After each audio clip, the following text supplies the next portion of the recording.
Selamat pagi para peserta semuanya, salam yang terhormat Bapak Pendeta Yunus, semua pengurus dan koordinator pelayanan.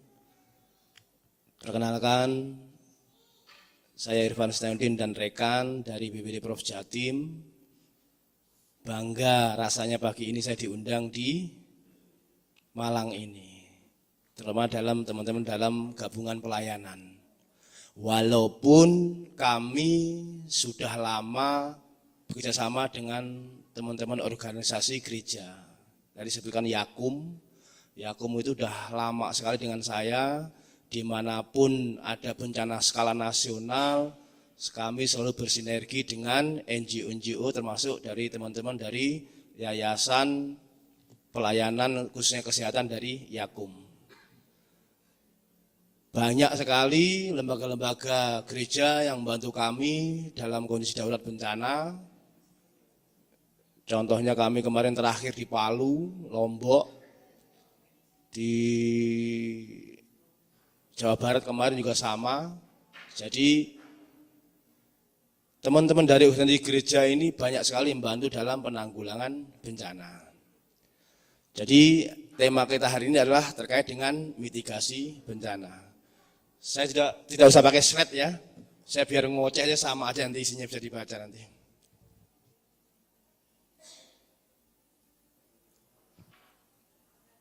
Mati Pak.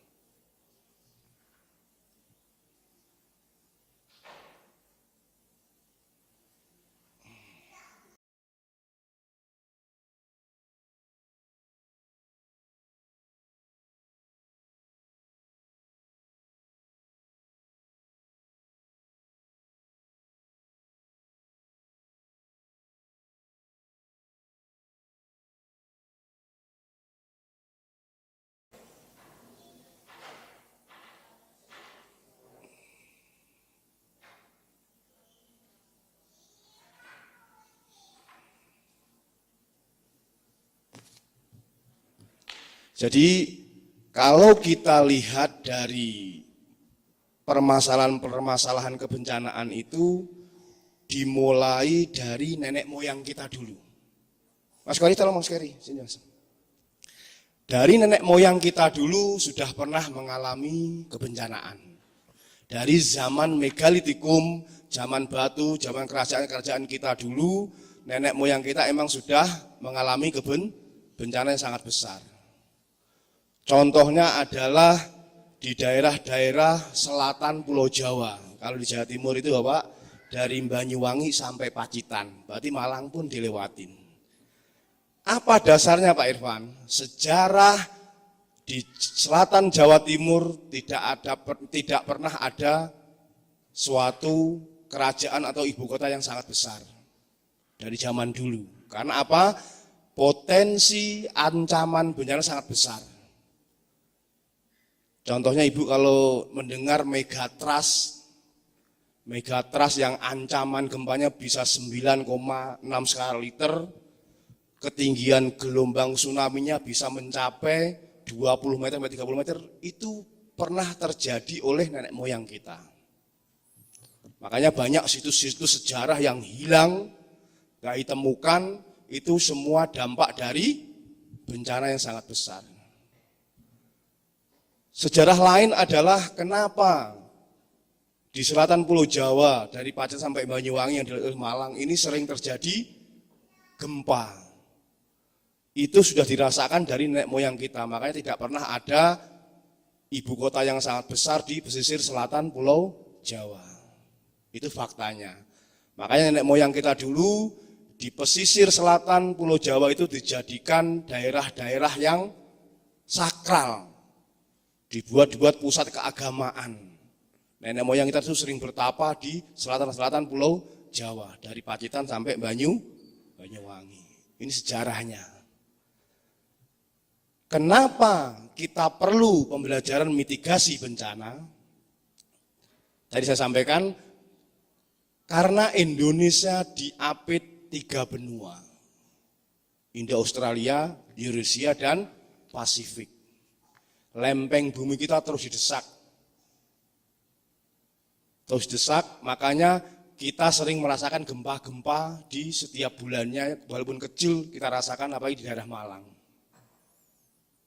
Karena lempeng kita sangat tipis, lempeng Eropa itu sangat besar sekali, makanya dampaknya nanti adalah megatrust tadi. Ancamannya bisa ketinggian gelombang itu adalah 30 meter. Dan ini sudah di penghujung karena siklusnya megatrust, siklusnya gempa yang besar itu adalah ratusan tahun. Makanya kalau kita lihat sekarang ini, dimanapun bencananya selalu ribuan orang menjadi korban. Karena apa? Masyarakat kita itu tidak begitu familiar dengan mitigasi bencana. Ilmu kebencanaan masih dianggap tidak penting. Karena apa? Siklusnya terlalu lama. Sejarah kemarin 98 di Banyuwangi gempa bumi dan tsunami, itu kuburan massalnya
dengan sejarah-sejarah kebencanaan. Karena apa? Ada edukasi yang terus-menerus kepada mereka. Peraturan-peraturan daerahnya tidak mewajibkan, kelemahannya seperti itu. Walaupun sudah dibentuk BPBD, tapi goodwill-nya kepala daerah kurang begitu memperhatikan kebencanaan. Kurang begitu menganggarkan kebencanaan. Kebencanaan kami anggarannya masih 0,00001%-nya. Kalau di negara-negara maju sudah mencapai 2% dari APBN dan APBD. Kami masih 0,000-nya. Makanya setiap ada kebencanaan, partisipasi masyarakat sangat luar biasa. Walaupun dalam undang-undang bencana menjadi tanggung jawab kita bersama, pemerintah, masyarakat, dan dunia usaha. Kenapa Indonesia banyak sekali potensi ancaman bencana. Dari 14 potensi ancaman bencana semua ada di Jawa Timur. Gempa bumi, tsunami, gunung, kita punya gunung, 7 gunung yang aktif, yang kita pantau terus. Banjir longsor, rob, bahkan yang terbaru likuifaksi ada di Jawa Timur. Terpaksa tahun kemarin kami harus merekrut teman-teman geologi dari ITS untuk kita jadikan PNS. Mereka kami suruh untuk mengukur daerah-daerah mana yang berpotensi likuifaksi. Liquid, tanah yang menjadi cair, lumpur, yang terjadi di Palu kemarin. Kedalamannya bisa 100 sampai 150 meter. Kita bayangkan, kita membangun tidak paham dengan kontur tanahnya, itu adalah kelemahan dari pemerintah sendiri yang aturannya belum jelas. Kalau di negara-negara maju di Jepang, orang mau membangun rumah IMB-nya sudah sangat ketat sekali. Mereka harus membangun rumah yang tahan gempa. Bagaimana struktur pondasinya sudah diatur semua dalam satu RAB yang ditentukan oleh pemerintah. Kelemahan kita adalah kita belum bisa membuat aturan seperti itu. Karena pemerintah sendiri belum bisa menyediakan rumah-rumah yang layak untuk masyarakatnya. Ini menjadi tanggung jawab kita bersama. Saat terjadi bencana, kelemahan kita adalah yang pertama, kita tidak pernah paham potensi ancaman bencana apa di sekitar kita. Bagaimana caranya Pak Irfan supaya kita paham potensi ancaman bencana di sekitar kita? Kami sudah membuat yang namanya Inaris Personal. Di Google Play Store bisa di-download, Inaris Personal, di-download. Begitu kita buka, kita sudah tahu potensi ancaman bencana apa di sekitar kita. Pengalaman kami di Palu kemarin, kami harus berbagi air mineral yang tanggung itu untuk minum bareng-bareng. Karena sulitnya air bersih.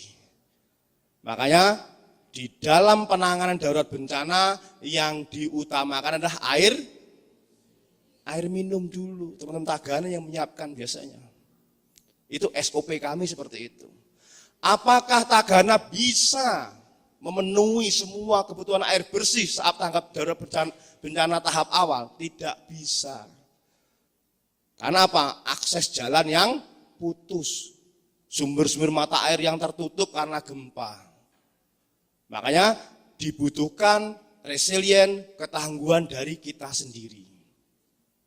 Makanya sekarang dalam penanggulangan bencana yang kita utamakan adalah kesiapsiagaannya, mitigasinya, pencegahannya. Itu lebih murah. Zaman dulu sebelum ada BPBD, ada bencana, dilakukan secara responsif, penolongan, tidak ada namanya edukasi ke masyarakat sebelum terjadi bencana. Palu juga sama, kemarin kita lihat. Sebelum Palu ada gempa, tsunami, teman-teman dari BMKG, PVMBG, teman dari akademisi, geologi sudah teriak-teriak. Kami sudah woro-woro di media massa. Setelah gempa Jogja, awas, ada sesar aktif Palu Koro yang sudah mulai aktif lagi. Padahal sebelum gempa tsunami kemarin, 100 tahun yang lalu pernah terjadi tsunami yang besar di Palu. Masyarakatnya nggak percaya. Kami dengan BNPB melakukan simulasi di sana, diketawain. Ada apa sih Pak, kok lari-lari kayak orang gila, kan seperti itu Pak. Karena apa? Mereka nggak paham. Siklusnya terlalu lama. Mereka nggak paham bagaimana penyelamatan diri saat tsunami. Apa ciri-ciri tsunami nggak paham. Waktu itu ada basar yang besar, acara yang besar di situ. Begitu gempa terjadi, mereka bingung, panik. Apakah hanya masyarakat sipil saja yang menjadi korban? Tidak, banyak sekali dari teman-teman anggota TNI Polri banyak yang meninggal sia-sia. Kalau mau kita samakan antara bencana gempa, tsunami Jepang dan Palu dan Aceh, banyak sekali perbedaannya. Dari kapasitas masyarakat, dari teknologinya, jauh sekali. Di Jepang begitu gempa, peringatan dini, kosong semua jalan, clear semuanya. Itu saja masih ribuan orang menjadi korban. Clear semua. Kita lihat di Palu dan di Aceh. Di Palu begitu ada tsunami, masyarakat enggak segera menjalankan SOP. Dia malah moto ombaknya, malah selfie di kerumunan. Akhirnya apa? Mereka hilang sia-sia. Hilang handphonenya, hilang juga nyawanya. SOP-nya, ciri-ciri tsunami mereka nggak paham. Bahwa diawali oleh gempa, air surut secara mendadak, banyak ikannya, bau amis yang menyengat, suara gemuruh tengah laut, itu adalah ciri-ciri tsunami. Apa SOP-nya? Segera lari menjauhin pantai. Kalau ada bangunan tinggi, kalau ada bukit, segera lari ke atas, Bu. Itu SOP-nya seperti itu. Banyak masyarakat yang enggan untuk melakukan simulasi. Karena simulasi adalah sebagai tolak ukur kita untuk mengukur kemampuan kita. Apalagi teman-teman di pelayanan. Anda harus menjamin keamanan, keselamatan, kesehatan. Harapan kami adalah bagaimana gereja-gereja ini membentuk tim tangguh bencana. Gereja Tangguh Bencana. Walaupun kami sudah mempunyai program Desa Tangguh Bencana, Sekolah Aman Bencana, kami ingin mengembangkan bagaimana tempat-tempat ibadah itu menjadi tangguh bencana. Mati Mas. Jadi itulah kendala kami. Kalau Bapak Ibu melihat atau nanti cerita dengan teman-teman yang sudah terlibat seperti Yakum seperti itu, bagaimana kondisi di lapangan, bagaimana pelayanan yang amburadul saat 7 hari pertama. Terakhir mungkin kemarin lihat longsor Aceh, teman-teman di Widim nangis-nangis, itu fakta. Karena apa? Banyak tekanan psikis kita tuh kena oleh masyarakat. Akses jalan terputus, bantuannya belum ada. Karena apa? Saya tadi sampaikan, goodwill-nya, peraturan daerahnya itu belum mendukung kebencanaan. Mereka tidak menyiapkan peralatan-peralatan yang untuk kebencanaan enggak ada. Aceh kemarin hampir tenda aja minta semua ke pusat, mengharapkan bantuan dari pusat. Padahal dalam undang-undang bencana menjadi tanggung jawab pemerintah daerah masing-masing. Kalau Malang terjadi bencana, yang menjadi tanggung jawab adalah Wali Kota Malang dan Bupati Malang. Kami hanya sebagai pendamping, pendukung, dan pusat. Seandainya anggaran tidak cukup, baru kami masuk membantu dalam anggaran ke kabupaten kota. Kalau nggak cukup lagi, pusat akan membantu mengumpulkan anggaran. Walaupun kami punya kewenangan sangat besar, kami punya anggaran on call, anggaran siap pakai yang digunakan tanpa batas, tapi butuh proses. Proses kami paling lama adalah 7 hari baru cair itu anggaran. Karena sudah aturan, nggak bisa dengan seperti Yakum. Makanya saya selalu tahap pertama nempel Yakum, MDM ini saya tempel. Karena mereka swasta punya anggaran langsung bisa dikeluarkan tanpa pertanggungjawaban dulu. Kalau kami harus mengajukan dulu baru keluar. Kalau sudah keluar itu tanpa batas. Makanya di saat golden time 7 hari itu kita bagaimana melakukan pelayanan semaksimal mungkin. Bagaimana strateginya seperti apa di lapangan seperti itu. Jadi langkah-langkah kebencanaan yang paling krusial adalah penanganan pengungsian. Itu sangat krusial. Karena kita melakukan pelayanan. Semua di situ ada 8 klaster. Klaster SAR, klaster kesehatan, klaster dapur umum, klaster huntara, klaster logistik. Yang paling capek adalah klaster pengungsian. Karena kita melayani orang. Kami lagi, bagaimana ketangguhan itu bisa kita capai adalah peningkatan kapasitas. Itu yang utama. Karena orang yang selamat karena bencana 35% karena dirinya sendiri. Dia paham. Dia paham potensi ancaman bencana di sekitarnya. Kalau gempa adalah SOP-nya, kita jangan panik, lindungin kepala. Kalau ada meja masuk, kolong meja, jauhin kaca karena pecah. Itu SOP gempa bumi. Setelah gempa selesai baru kita keluar pelan-pelan, jangan lari untuk menuju ke titik kumpul. Titik kumpulnya harus yang terbuka, jauh dari bangunan tinggi, jauh dari tiang listrik, jauh dari pohon. Itu SOP dasar seperti itu. Kalau tsunami tadi saya sampaikan, kita harus lari ke ketinggian. Itu belum dipahami sepenuhnya oleh masyarakat kita. Karena orang yang selamat karena bencana karena dirinya sendiri 35%. Tetangga, orang dekat adalah 28% yang membantu. Orang lewat adalah 19%. Kami dari BPBD, TNI Polri, Tagana hanya 1,7%-nya. Kalau ada bencana di Pacitan, saya butuh waktu 8 jam sampai Pacitan. Saya kalau sampai Pacitan kebagian orang-orang yang sudah tidak bisa dievakuasi karena runtuhan gedung, karena mereka minimnya peralatan. Jadi yang kita utamakan adalah ketangguhan dari masyarakatnya sendiri. Contohnya adalah pelayanan-pelayanan gereja. Kita harus membentuk gereja tangguh bencana. Bagaimana caranya? Yang pertama adalah kita tahu potensi ancaman bencana kita di sekitar kita dengan inaris. Setelah itu adalah kita memberikan sosialisasi ke jemaah. Yang ketiga adalah kita membentuk tim siaga bencana gereja. Ini penting sekali. Karena 34% karena dirinya sendiri, 29% adalah karena orang dekat tim kita. Ada tim siaga tangguh bencana gereja. Apa saja komposisinya? Tim ini adalah nanti ada kita bagi jadi 3 klaster pun boleh. Yang penting adalah keselamatan kita dulu. Karena kebanyakan kita adalah memikirkan harta kita dulu baru nyawa kita. Dari 3 klaster yang pertama adalah tim evakuasi harus kita bentuk dari pemuda-pemuda gereja. Teman-teman mahasiswa nanti sampaikan di gereja masing-masing, bentuk tim siaga bencana gereja. Ada tim evakuasi yang terdiri dari teman-teman pemuda-pemuda gereja.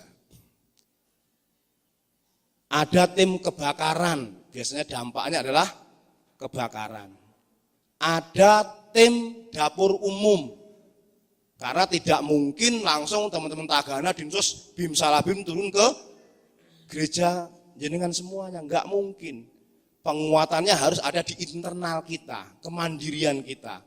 Baru nanti kalau ada kekurangan kita support.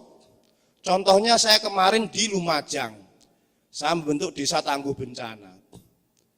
Yang lainnya masyarakat semua pada teriak-teriak, yang kami bentuk enggak teriak-teriak karena sudah kami bentuk tim siaga bencana, sudah kami bentuk. Ada tim dapur umum, ada tim evakuasi, ada tim kesehatan, ya kan?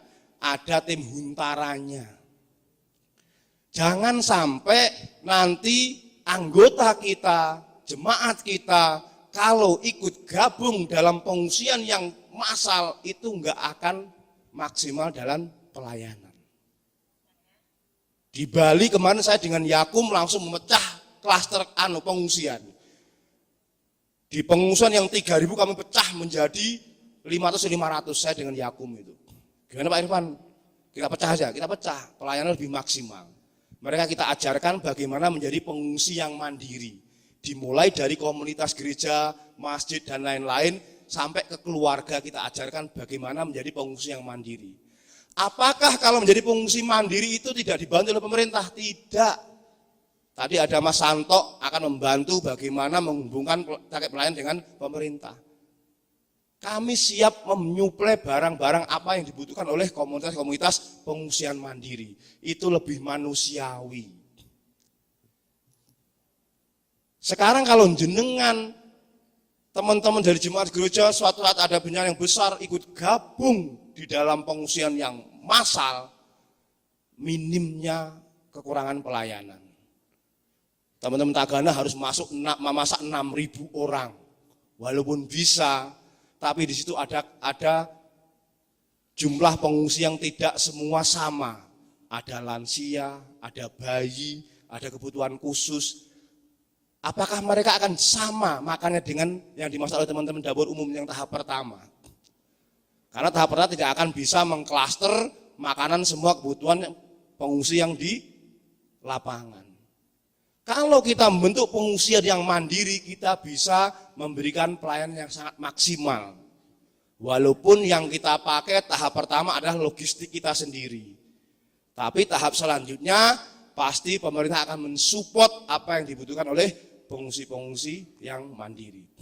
Ini tugas dari mahasiswa ya. Anda nanti bagian pelayanan memberikan edukasi sosial ke gereja-gereja yang potensi bencana tinggi, bentuklah tim siaga bencana gereja. Gereja tangguh bencana. Karena apa? Banyak sekali lembaga-lembaga gereja yang bantu kami, banyak, karena Yakum dan lain-lain banyak sekali. Makanya harus kita bentuk sendiri tim yang tangguh yang dari internal gereja. Karena desa sudah kita bentuk, sekolah sudah kita bentuk. Kami inginkan bagaimana gereja-gereja di seluruh Indonesia itu tangguh terhadap bencana. Karena apa? Demi diri kita sendiri. Karena dalam waktu golden time 7 hari tidak mungkin pemerintah bisa langsung bantu, tidak mungkin. Semua bantuan pure dari masyarakat. Kemarin Palu itu hampir 60% bantuan dari masyarakat Jawa Timur. Saya sampai enggak sanggup untuk menampung bantuan masyarakat Jawa Timur untuk Palu dan Lombok. Saking banyaknya. Saya dikasih 3 kapal dari Dishub, nggak sanggup angkat tangan. Hercules dari Malang sini, Abdul Saleh 3, mereka nggak sanggup untuk ngangkut bantuan dari masyarakat Jawa Timur. Saking banyaknya. Ini dibutuhkan juga pengelolaan internal dari kita sendiri. Kalau jenengan nanti bisa membentuk tim siaga bencana gereja, dari gereja lain akan bantu jenengan. Jenengan juga akan secara nggak langsung harus mengolah logistik yang bantuan yang dari gereja sekitar kita, mungkin dari Solo, dari manapun, kelola secara mandiri. Diperbolehkan. Klaster tidak harus monoton, klaster evakuasi untuk menyelamatkan tahap pertama, golden time nyawa kita, klaster pengungsian tidak ada huntara, ada dapur umum, ada kesehatan, itu nanti dikelola sendiri. Karena jenengan nggak usah takut nanti apakah kita akan sendiri terus Pak Irfan? Tidak. Indonesia ini masih ramah sekali. Banyak relawan-relawan jiwa sosial ribuan yang bantu kita itu banyak sekali. Jangan nggak cuma tenaga tapi juga bantuan barang-barang. Itu diperbolehkan dikelola sendiri. Harapan kami kalau gereja-gereja di sini contohnya di gereja tangguh bencana adalah memberi contoh ke masyarakat sekitar. Oh, pengelolaan bencana seperti itu. Mereka lebih manusiawi. Kalau kekurangan nanti Mas Santo akan menghubungkan dengan kami. Pak Irfan, saya kurang tenda, Pak Irfan tolong dikirim di gereja kami. Kami siap. Stok kami banyak untuk tenda-tenda. Tapi logistik kami hanya mampu untuk menampung sementara 1.000 orang. Karena jadi diperbolehkan kalau kita langsung berstok lebih dari 1.000, takutnya expired. Itu pun kalau tidak dipakai, kami gunakan untuk bakti-bakti sosial, kegiatan sosial keagamaan. Kita berikan sembako, memberikan edukasi seperti mereka ke masyarakat. Ini penting sekali. Makanya saya pengen adopsi dari Yakum itu bisa sampai ke gereja-gereja. Apalagi teman-teman dari pelayanan gereja, pelayanan Kristen. Ini penting sekali. Selanjutnya adalah dari 14 potensi ancaman bencana adalah yang paling besar di Indonesia adalah gempa bumi dan tsunami. Itu paling membunuh. Karena tidak ada satu alat pun yang bisa memprediksi kapan gempa akan terjadi. Nggak ada yang bisa memprediksi. Tidak ada satu ahli pun yang bisa memprediksi kapan gempa akan terjadi. Semua serba cepat. Mereka tidak memilih siapa kita, tidak memilih. Mau orang kaya, mau orang miskin, mau orang Kristen, mau orang Islam, Hindu, Buddha, enggak milih. Semua yang dilewati itu diterjang oleh gempa, terutama bangunan. Karena gelombang gempa itu yang paling bahaya adalah bangunannya. Kalau gelombang gempa melewati bawah rumah, yang bahaya adalah rumahnya. Makanya harus desain betul mitigasinya, rumah yang tahan gempa. Itu penting sekali. Bangunan, harta yang kita cari ratusan tahun hilang dalam hitungan detik. Pengalaman saya di Palu kemarin, begitu saya turun dari Hercules, tahap pertama, walaupun runway-nya pecah-pecah, begitu saya keluar dari bandara sudah berjejer Pak, mobil itu mewah semua. Di situ ditinggalkan BPKB-nya, ditinggalkan STN-nya, ditinggalkan kuncinya, silakan Pak Irfan ambil, yang penting saya bisa pulang ke Jawa. Saking paniknya. Dikira Jawa itu gak aneh gempa loh. Sabrek-abrek sama. Karena apa? Saking traumanya dia seperti itu. Dia udah gak memikirkan harta lagi. Dia gak akan mau kembali, saya gak akan balik ke Palu lagi Pak. Biarlah harta saya hilang di sini gak apa, saya mau balik ke Jogja lagi. Dikira Jogja gak ada gempa dong. Sama, semua potensi ancaman bencana itu ada di seluruh Indonesia. Kecuali kalau gempa di Kalimantan gak ada, masih minim. Di sana hanya kebakaran hutan dan lahan. Kalau mau selamat ya silahkan ke Kalimantan. Tapi dampaknya ada lahan gambut di sana yang potensi kebakaran yang sangat besar, sama aja. Makanya dimanapun kita tinggal pasti ada potensi ancaman bencana. Enggak cuma kita yang menghadapi, dulu nenek moyang kita pernah menghadapi semuanya. Situs-situs kerajaan hilang semuanya. Bencana yang paling besar situsnya adalah ada di Kebumen. Kalau rekan-rekan semua lihat di Kebumen ada namanya Gunung Sambung. Gunung Sambung itu sama kayak di Batu, kotanya sama kayak di Batu daerahnya. Perbukitan seperti itu. Tapi bukit-bukit itu dulunya adalah dasar samudra. Dulunya adalah dasar samudra. Bagaimana dulu nenek moyang kita mengalami bencana sangat dahsyat, bahkan diperkirakan 2 generasi hilang. Kalau jenengan ke Karang Sambung sana, jenengan sama kayak ke Batu, kota Batu. Perbukitan, tapi bukitnya itu dulu ada dasar samudra. Bayangin dulu waktu gempa itu seperti apa rasanya. Sampai lempeng bumi bisa naik ke atas seperti menjadi perbukitan. Sekarang dihuni oleh teman-teman dari masyarakat Kebumen, Karang Sambung. Itu semua plankton-planktonnya masih dasar laut semuanya. Ikannya masih ada yang kering, semua ada semua di situ. Bagaimana dulu nenek moyang kita mengalami bencana yang sangat dahsyat. Makanya dibutuhkan ketangguhan dari masyarakat kita sendiri. Gak usah panik, gak usah takut. Memang itu alam. Kalau Gunung Merapi masih ada peringatan dininya. Dari siaga, ya kan? Siaga 1, 2, 3, 4. Baru gunung itu meletus. Tapi sudah ada peringatan-peringatan dini saja masih banyak orang menjadi korban. Karena apa? Masyarakatnya nggak mau tahu. Dia lebih memberatkan harta bendanya. Contoh kemarin juga di Merapi, Mbah Marijan. Sudah kami bujuk, saya naik ke atas, sudah kami bujuk untuk turun, tetap nggak mau. Akhirnya beliau menjadi korban Gunung Merapi.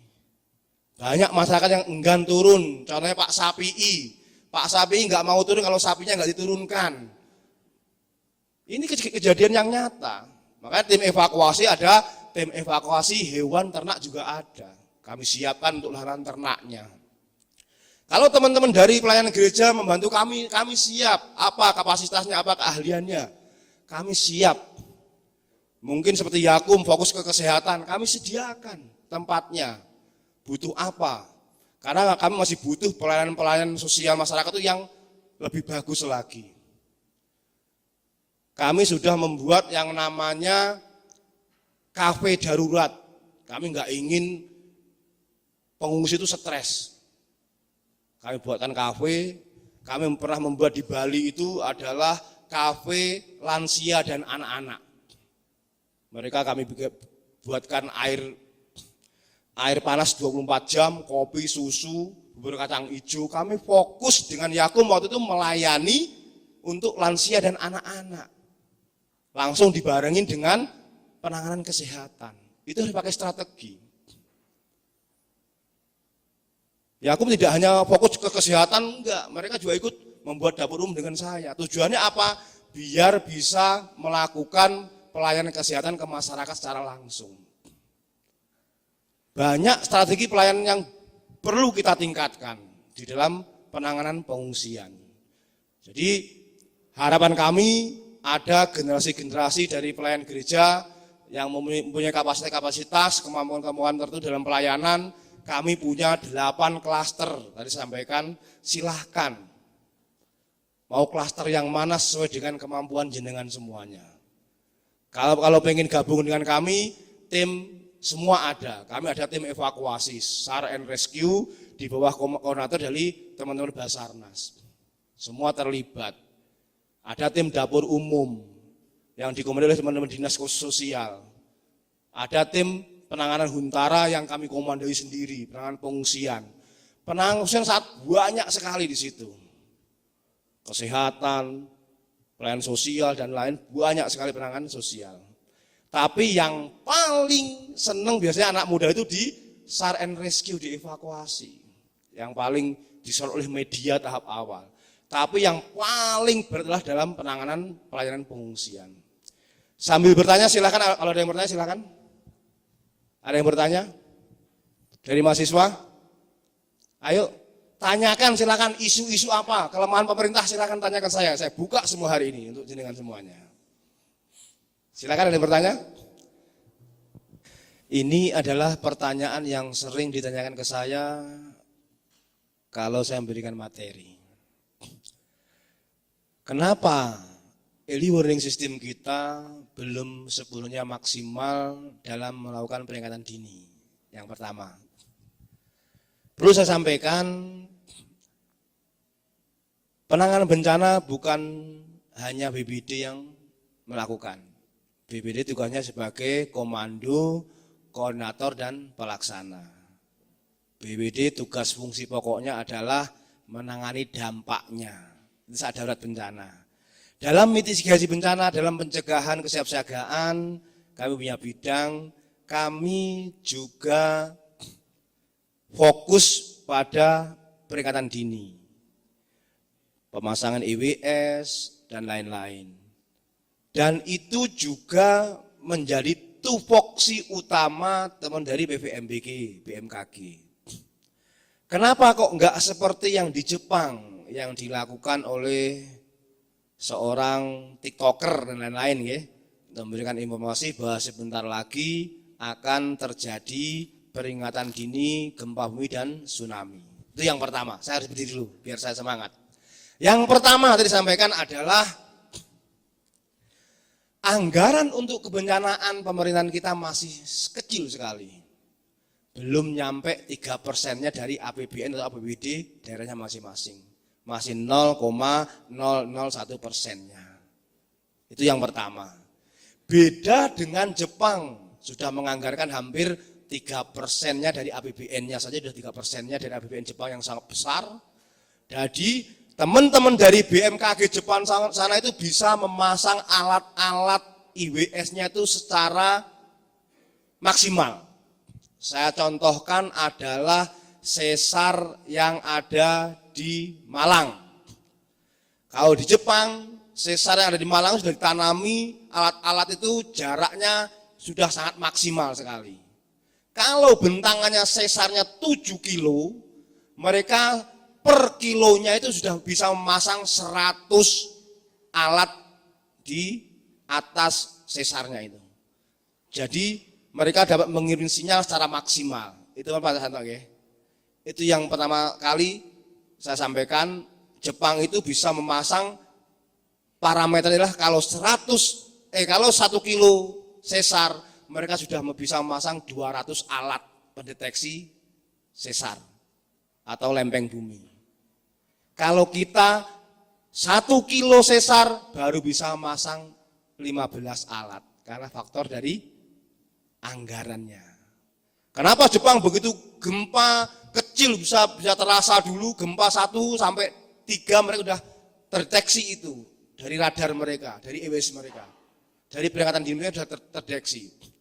Ini nanti bentar lagi setelah gempa 3, sekian skala Richter akan langsung 7. Mereka punya alatnya, langsung bisa mendeteksi dari getaran pertama dulu. Kalau itu sesar dinyatakan aktif.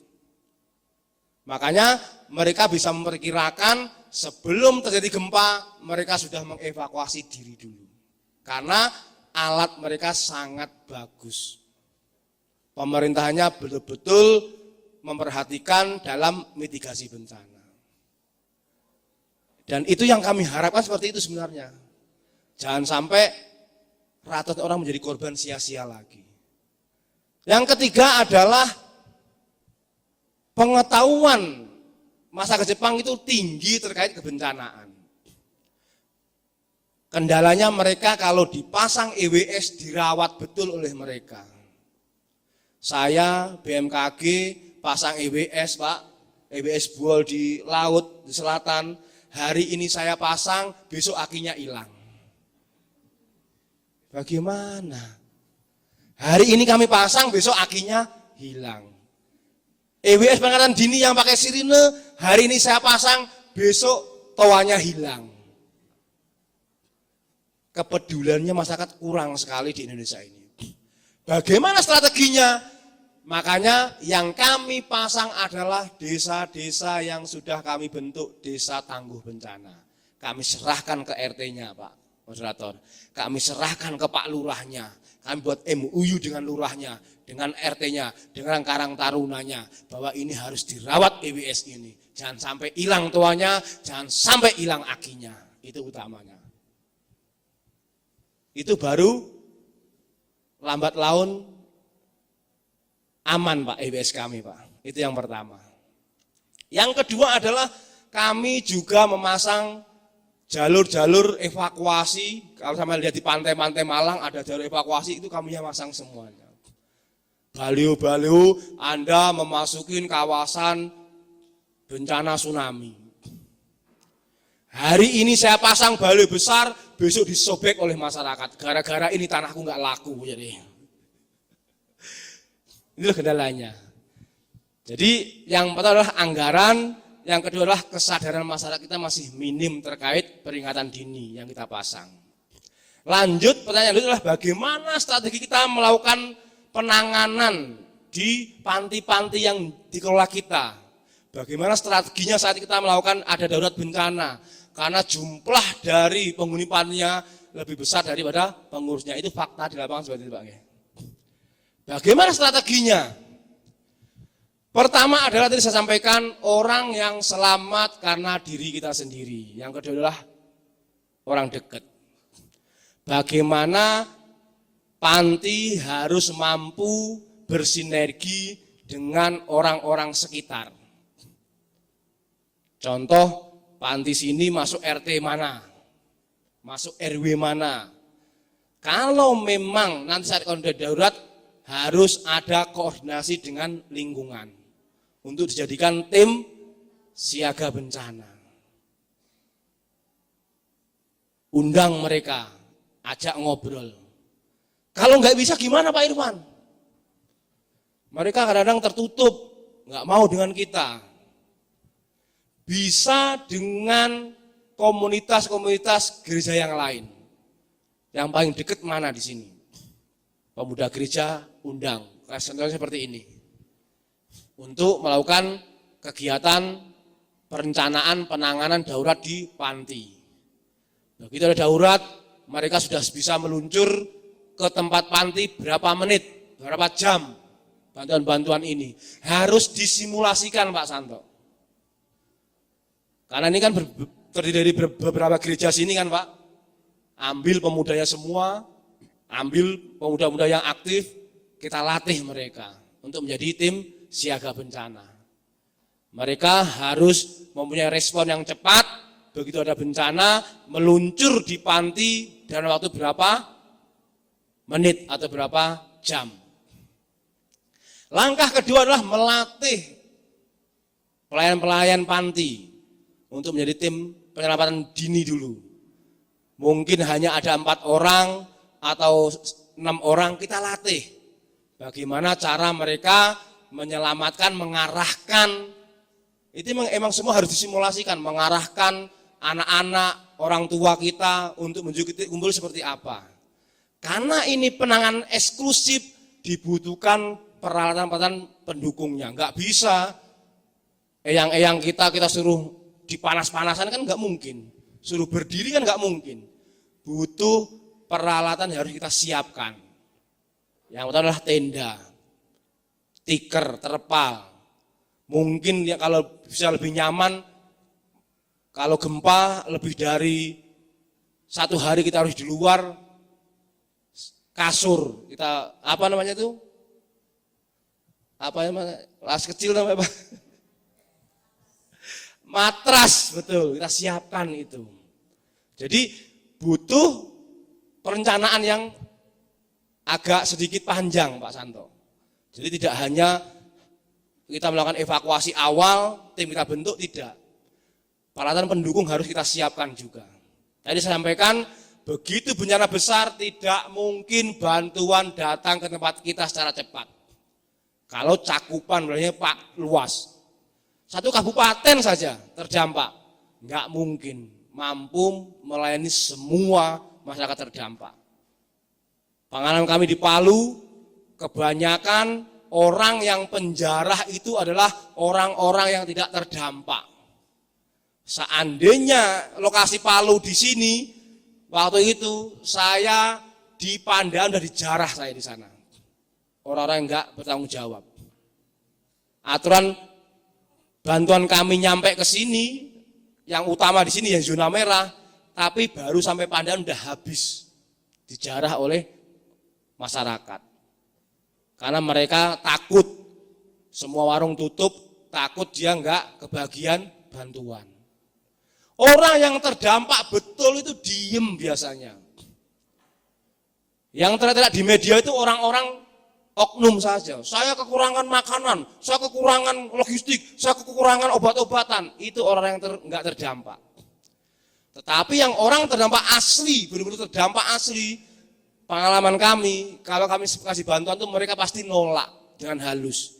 Jangan banyak-banyak Pak Irfan. Yang sana belum kebagian Pak, ini saat ini sini cukup segini. Tapi kalau oknum, 1 truk masuk, 2 truk masuk, dijarah semuanya. Kemarin pengalaman kami di Palu kemarin, Pak Yusuf Kala waktu itu sebagai wakil presiden, silahkan masyarakat Palu yang kurang logistik, minyak, beras, silahkan ambil di supermarket biar pemerintah yang bayar.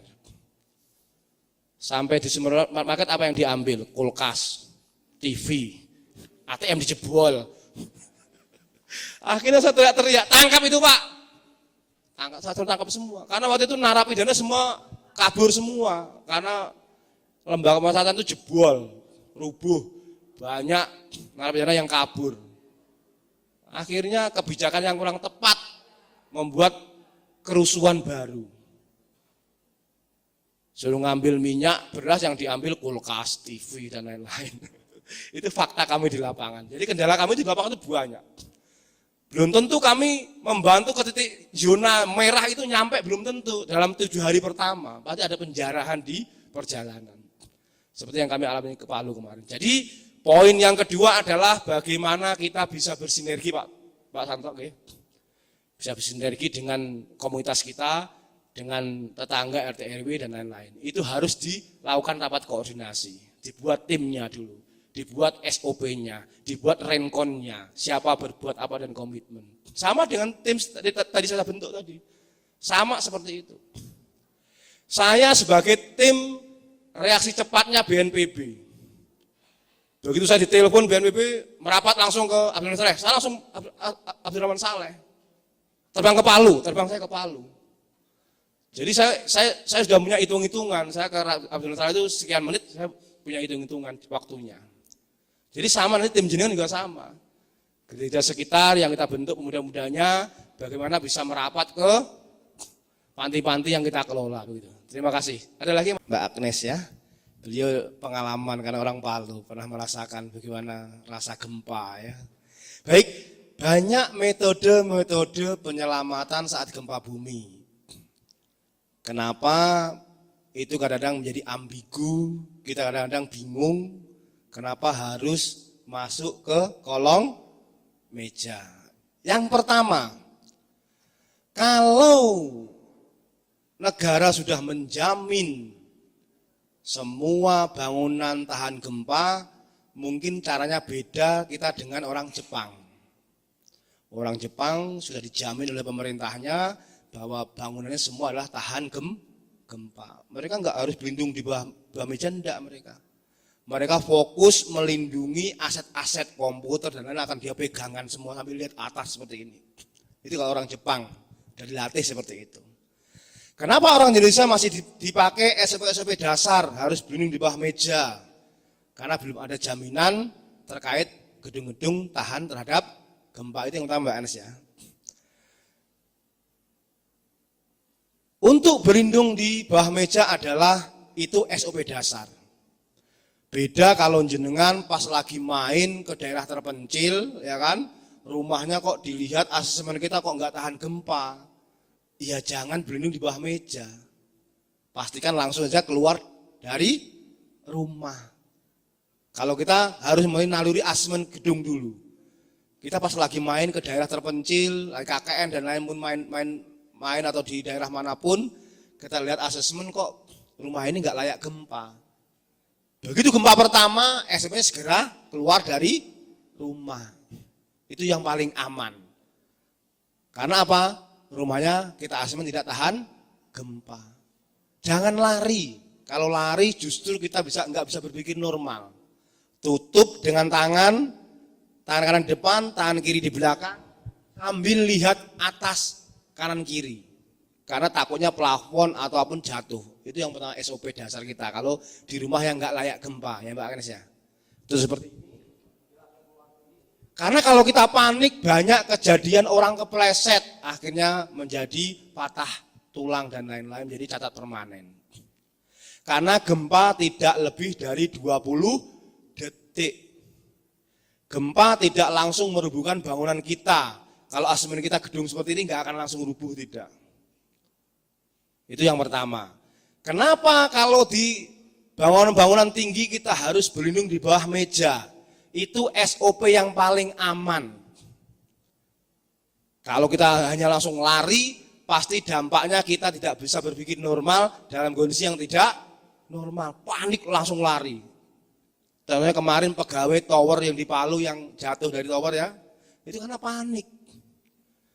Karena Mbak Ane pernah merasakan dengan saya, bagaimana gempa itu seolah itu bumi mau terbalik. Siapa yang nggak panik? Pasti panik. Bumi kayak mau terbalik. Tiang listrik itu kabelnya udah nyentuh dengan tanah semua, horizontal. Siapa yang nggak panik? Saya yang seperti ini yang tiap hari olahraga pegangan masih terpental saya.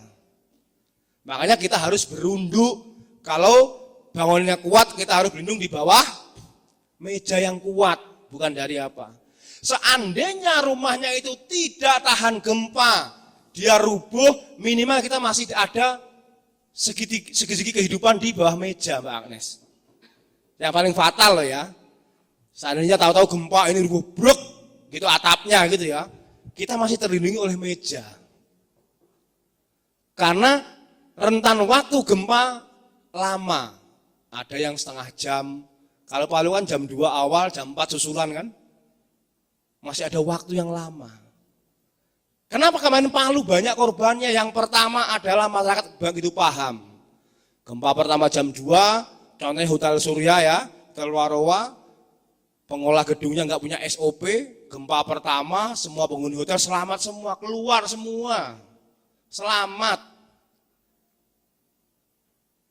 Setelah setengah jam, 1 jam, diperbolehkan lagi untuk masuk ke kamar-kamar yang lagi.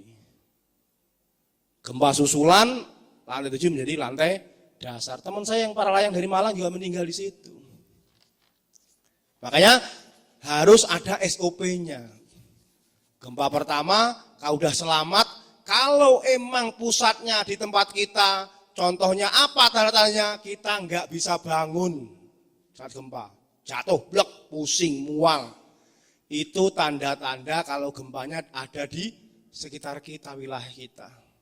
Jangan pernah kita masuk lagi ke dalam rumah sebelum ada informasi lanjutan dari BMKG. Tetap di luar.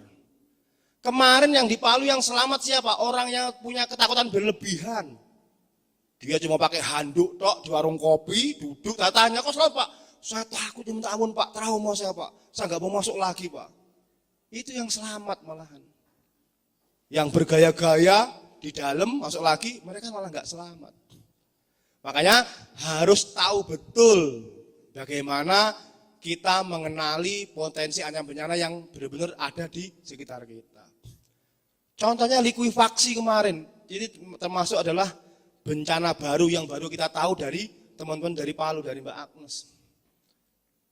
Mereka membangun di tempat yang konter tanahnya itu lumpur di bawahnya. Bekas gambut dibangun, numpang saja. Mereka nggak paham, mereka nggak tahu kalau ada potensi ancaman bencana gempa di Palu. Begitu geser seperti itu, akhirnya apa? Yang di bawah gambut itu kan air semua, jadi liquid, naik ke atas semua, jadi lumpur semua. Tanah yang di bawah, bangunan di atasnya langsung masuk ke dalam semua, sambil jalan masuk ke dalam semua. Siapa yang selamat? Orang yang beruntung. Beruntung seperti apa Irfan? Dia naik ke atas atap. Di atap rumahnya itu Mbak Agnes, dia naik, begitu lihat depannya itu masuk ke dalam tanah semua rumahnya, dia lompat lagi ke tempat yang rumah yang lain lagi. Itu yang selamat. Karena walaupun jenengan pelari handal tetap akan tidak selamat kalau menghadapi tsunami dan likuifaksi. Gimana mau lari, lumpur semua Pak. Lumpur gimana mau lari, terendam sudah, kita diam tek, udah nggak bisa ngapa-ngapain lagi. Makanya dibutuhkan pendampingan dari pemerintah. Kemarin saya di radio saya sudah teriak-teriak. Sebelum jenengan dengar pondok pesantren yang di Gedangan rubuh itu saya sudah teriak-teriak di radio itu. Saya minta teman-teman dari PU perizinan untuk melakukan pendampingan pembangunan di seluruh gedung-gedung di Jawa Timur, mau pondok pesantren, mau gereja dan lain-lain. Lakukan pendampingan mereka. Mereka selama ini tidak pernah ada izin untuk mendirikan bangunan. Bangunan tidak layak, tidak tahan gempa. Saya sudah teriak-teriak. Bebaskan perizinan, lakukan pendampingan untuk pembangunan. Karena saya muter-muter di sekolahan, di pondok pesantren itu tidak layak semua, tahan gempa semuanya. Bangunnya asal-asalan semua. Baru saya ngomong seminggu kejadian. Kejadian. Akhirnya omongan saya baru dipakai. Ada pendampingan dari PU sekarang. Sekolah-sekolah, dari teman-teman pemerintahan itu. Melakukan pendampingan yang ada membangun. Itu yang kami harapkan. Jangan terus kami yang disalahkan. Ada bencana BPBD yang salah. Ada kebakaran BPBD yang harus tanggung jawab. Kami hanya sebagai komando, koordinator dan pelaksana. Karena semuanya adalah tanggung jawab bersama. Ada Dinsos, ada Dinas Kesehatan, ada PU yang bagian perumahan, ada Basarnas yang bagian penolongan, ada TNI Polri. Mereka semua punya kewajiban, hanya kami sebagai komando. Kami yang diamanahkan untuk mengeluarkan anggaran. Semua anggaran kemudian hanya satu pintu dari BPBD. Supaya Pak mudah diaudit, tidak tumpang tindih. Supaya apa? Anggaran itu tepat sasaran, nggak kayak dulu semua bisa menganggarkan dari dinas yang lain. Sekarang nggak bisa. Satu pintu dari BPBD, mereka mengusulkan Dinsos, Kesehatan, Basarnas, TNI Polri mengusulkan ke kami, baru kami kasih dengan syarat adalah pertanggungjawaban yang sesuai. Itu Pak Anas ya. Bisa dimengerti nggih? Kenapa harus di bawah meja? Itu yang paling aman, SOP yang paling aman. Kalau memang punya kemampuan untuk keluar silahkan. Tetap lindungin kepala, lihat atas bawah, jalan kaki menuju keluar. Seandainya terburuk rumah rubuh, kita masih ada segitiga kehidupan di sini. Kami masih enak untuk mencarinya. Makanya kemarin di bangunan pondok pesantren itu banyak yang masih hidup. Bertahan mereka di segitiga kehidupan. Jadi ini dak lantai itu jatuhnya pasti seperti ini. Di sini masih ada rongga-rongga kehidupan di sini. Kita bor, kita segala macam di situ. Dimengerti Mbak Agnes nggih? Ada lagi pertanyaan silahkan. Yang kedua Pak, Apa itu? apakah dibolehkan ada bimbel di tenda-tenda pengungsi? Oh iya, apakah diperbolehkan ada bimbel? Apakah anak-anak kita nanti happy sebagian? Iya. Makanya sebelum kita melakukan kegiatan kita ada namanya kajian. Kajian, jadi kalau di pengungsian itu saya selalu buat kajian. Saya lihat dulu anak-anak yang pengen bimbel berapa orang. Tidak semua ikut bimbel, tidak. Yang mau saja, yang biasanya mereka mengikuti bimbel di rumahnya sebelum bencana. Karena banyak anak-anak yang pengen prestasinya juga masih bertahan walaupun dalam pengungsian. Ada. Mereka minta bahasa Inggris, matematika. Ada yang minta cuma main bola aja juga ada. Kita ikutin, silakan main bola terus sampai sore, nggak apa-apa, silakan. Yang penting makan. Nggak masalah. Jadi tidak harus semua kita wajibkan. Jadi peraturan-peraturan SOP di lapangan itu harus